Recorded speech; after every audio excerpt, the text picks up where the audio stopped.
Mosaic knitting is a type of color work that uses slip stitches to create the patterning in your design. When working this pattern, we will be alternating every other row which color of yarn we will be working with. We will be working with only one strand of yarn at a time.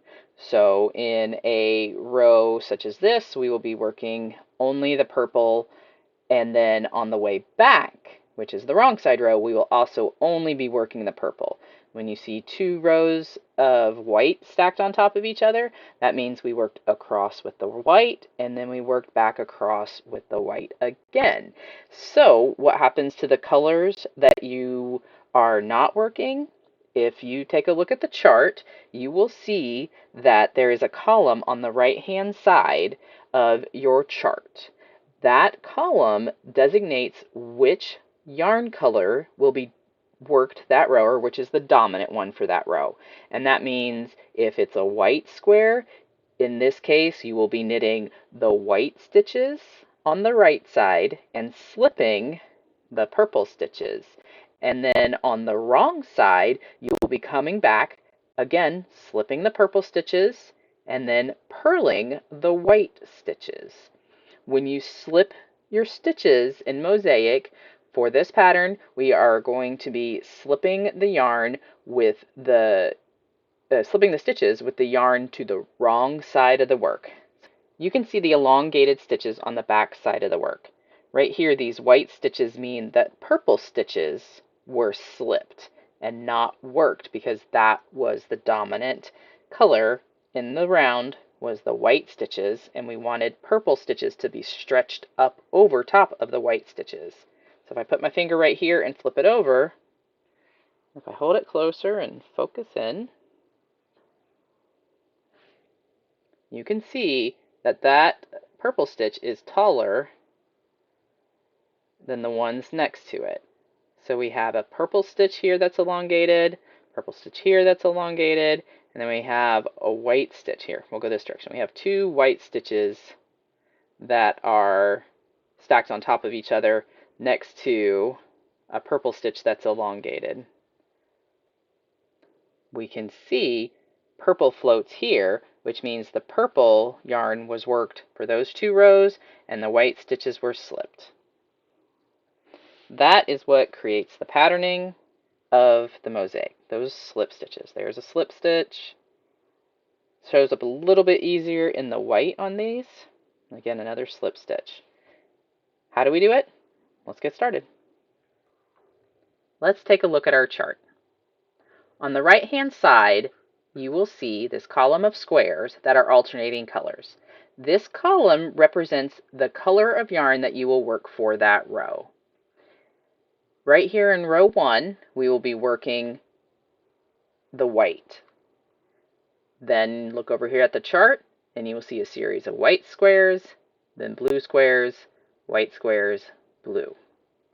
That means when you see a white square as you're working on the right side of your work, right to left on this chart, see the number 1? It's on the right-hand side. That means we're going to be working right to left.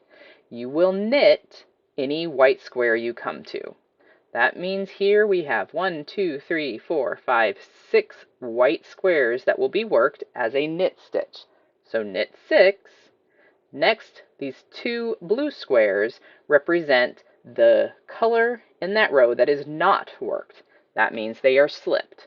You will slip with the yarn held to the back of the work or the wrong side. It will always be held to the wrong side in this pattern.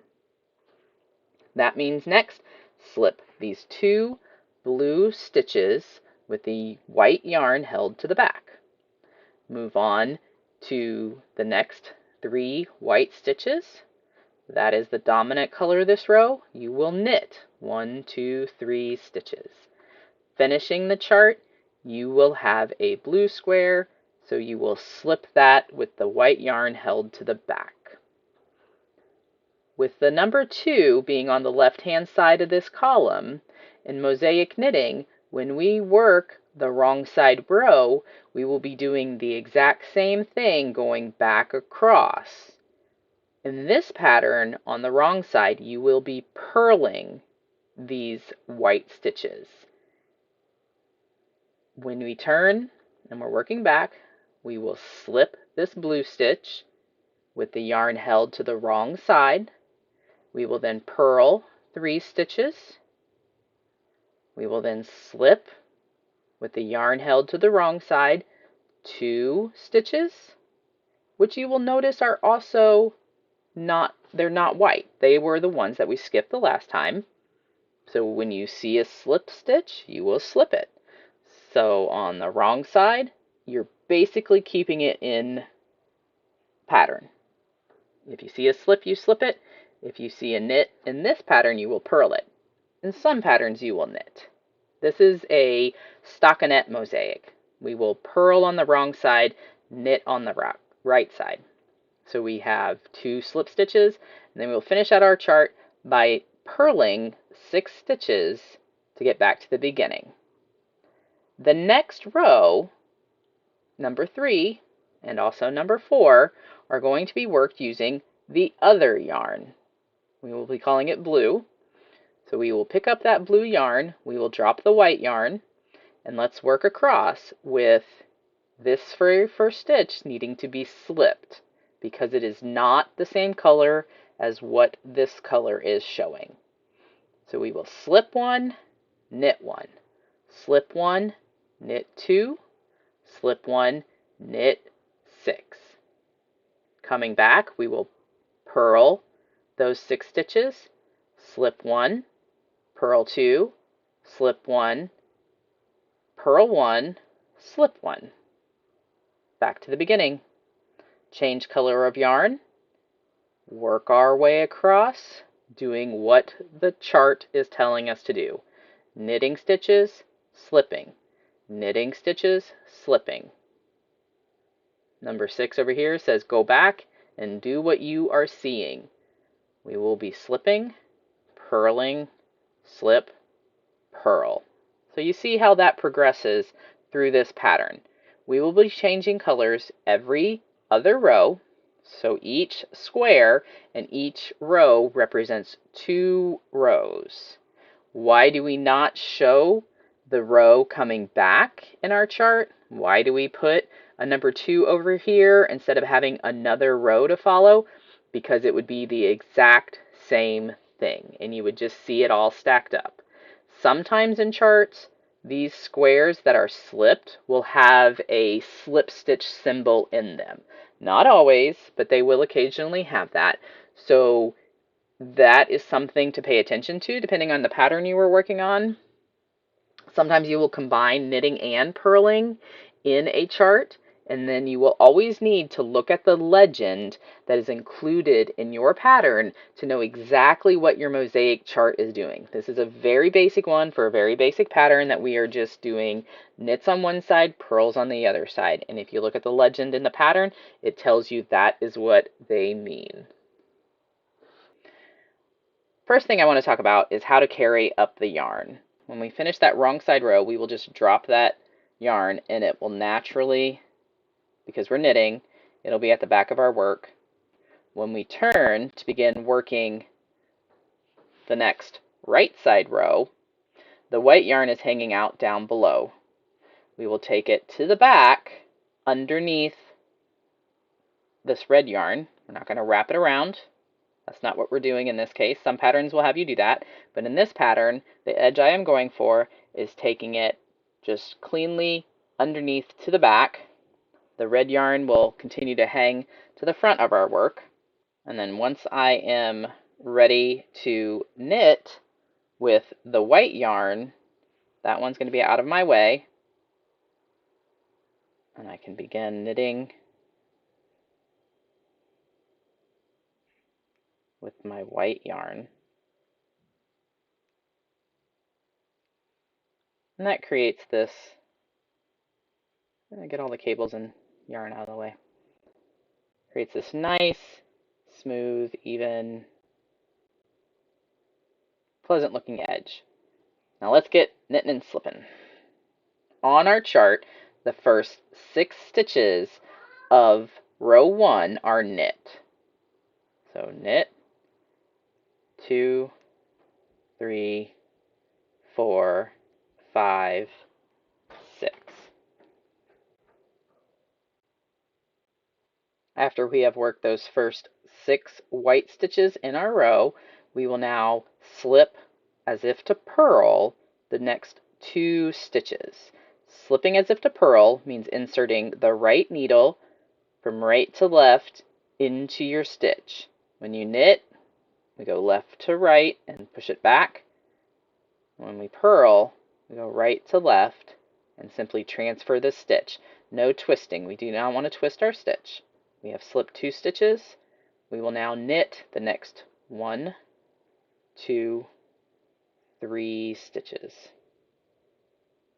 You see that stitch right there is stretched out? That's good. That is carrying up over those 2 rows that we didn't work that stitch. Next, you will slip 1 stitch. And that is the chart. That is the 12-stitch chart. 1, 2, 3, 4, 1, 2, 3, 4, 5, 6 white stitches, 2 slip stitches, 3 white stitches, 1 unworked slipped stitch. In my sample here, I have 2 full repeats, so let's go through that again. Knit, 2, 3, 4, 5, 6, slip 1, 2, knit 1, 2, 3, slip 1. This particular pattern, the chart is not completed every row. You will always maintain the 5-stitch border on the right side, the 5-stitch border on the left side, and in the middle, every other row, we will be adding 1 stitch. So our chart shows a rectangle, but we will actually be growing the shawl more like this. When you are working your chart, you will work as many stitches as you can in that repeat. If it's at the beginning, it's only a couple stitches. And then every other row, we're adding that stitch. So eventually, when you have 22 stitches on your needle, you will have 5 over here, 5 over here for 10 border stitches, and then you will have 1 full 12-stitch repeat in the center. And that's your repeat down in there. So you will have finally the 12 stitches up here. That is your full row repeat. And then you will begin a partial repeat as it continues to grow. Now let's work a wrong side row. I am set up to knit the first 5 stitches of the row. 1, 2, 3, 4, 5. I have now completed my border section. I recommend putting a stitch marker in here, but as always, I can never find my stitch markers. After you have completed your 5 border stitches, you will now work from left to right across the chart. However, in Mosaic Knitting, in this case, we don't have to look at our chart. We can just work in pattern based on what our knitting is showing us to do. For a wrong side row in this pattern, we will take the yarn to the wrong side because we will either be slipping with the yarn held to the wrong side or we will be purling. Both of those need the yarn held to the wrong side. The first stitch we see is a red stitch. This red stitch will need to be slipped. It is not worked, it is slipped. That is what our knitting is showing us. That is what the pattern shows us. The next stitch is a purl because it is a white stitch and we are using the white yarn. So 1, 2, 3 white stitches are purled. Next we have a red stitch. Keeping that yarn held to the back, we will transfer the next 2 stitches. And then we will purl again.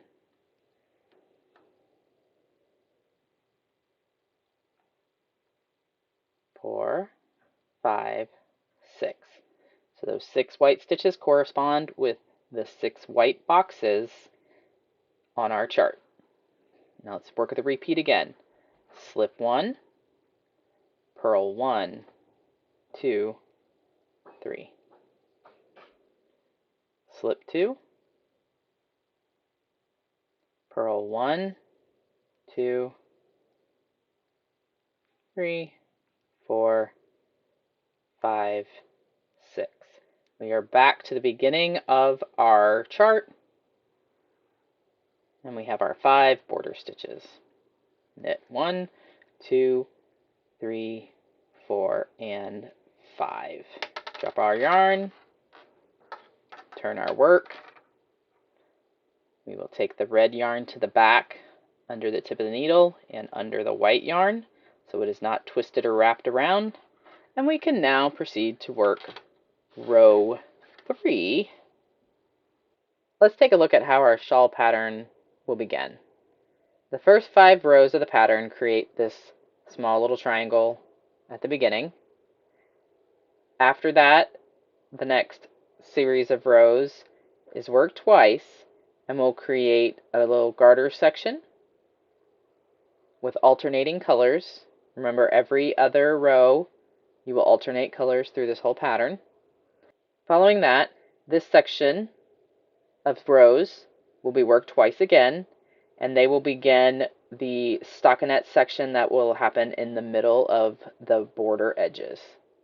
You'll begin following the chart here when there are 14 stitches on your needle, 5 for each side for the border edges and 4 for the center. On the right edge of your shawl, you will maintain a 5-stitch garter border. You will knit 5 stitches on the right side at the beginning of the row, and at the end of every wrong side row, you will knit 5 stitches. When 5 stitches remain in your row, you will knit front and back, then you will knit 4 stitches. On the left side of your shawl, you will maintain a border by knitting to 5 stitches remaining, working an increase, knit front and back, then knit 4 stitches. When you return on the wrong side row, you will knit 5 stitches, then begin working in pattern across the center section, and then you will knit 5 stitches to complete your row.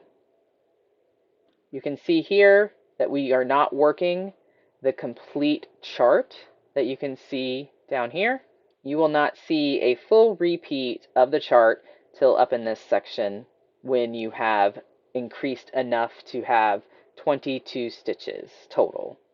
You will continue increasing until you have almost completely used up your yarn, following the instructions for how to save enough to complete your border. After you have completed the colorwork section of your shawl, you will do an I-cord bind off to finish. Now, I'll go ahead and say here that I'm holding this down because I wish I had worked a few garter rows before I had done the I-cord bind off, and I do have some yarn left over from this, so I'll probably go back and add that in, and I'll probably go ahead and add it to the pattern. But at this point, I didn't have it added in, so just a consideration. It's not a huge deal, but it does curl a little bit, and that's something we don't like to have happen. As knitters, we want our work to show. So I would say potentially add a few rows of garter. You will need to make sure you save enough yarn to do that, so don't push it to the end. You can approximate how much you will need to do a row. What I like to do when I'm getting close to the end of a shawl, I will pull, say, 10 yards, just to have a number, from the ball of yarn, and I'll tie a slip knot in that. I will then work a row and then measure how much I have left of those 10 yards. It might be 2 yards, it might be 3 yards that has been used for that row, but then I know, okay, every row after this, I need 3 yards, let's say, per row. So if that was the case in this, and I needed 3 yards to complete a row, then to get a few rows of garter, it would be 3, 6, 9, probably 10, 11, 12, 13, 14, 15. So we'd have 15 yards that we would want to dedicate to some garter at the end before we start the bind off. But once you're ready for your bind off, you will be on the right hand side of your work. You will have the I-cord bind off started, and it works all the way across your shawl, and then you can always just bind off and be done once you get to the other end. What I did with this shawl is I added what I call keyhole closure loops to the left-hand side of the shawl, which is the side with all the increases. Those were done by taking the I-cord at the end of the row where you've bound off all the stitches and you have 3 stitches left, and continuing it on, creating I-cord that I tacked down in a few spots. I worked 10 rows of I-cord. I then tacked it down 5 times, worked 10 rows of I-cord, tacked it down again, 10 more rows of I-cord, tacked it down, 10 more rows of I-cord, and tacked it down. I included this keyhole closure in this shawl pattern because it allows you to take the end of your shawl where we started. You will take that tail that is the beginning of the shawl, and starting at the I-cord edge and working down that left-hand side, you will weave that tip under, over, or in, out, so that it's straightened, so that you have it woven through those loops, and then you can cinch it up, and that gives you a circle. There we go. That gives you the circle that you will put around your neck, and this keeps it from falling off, and no shawl pin or any kind of other clasp is needed.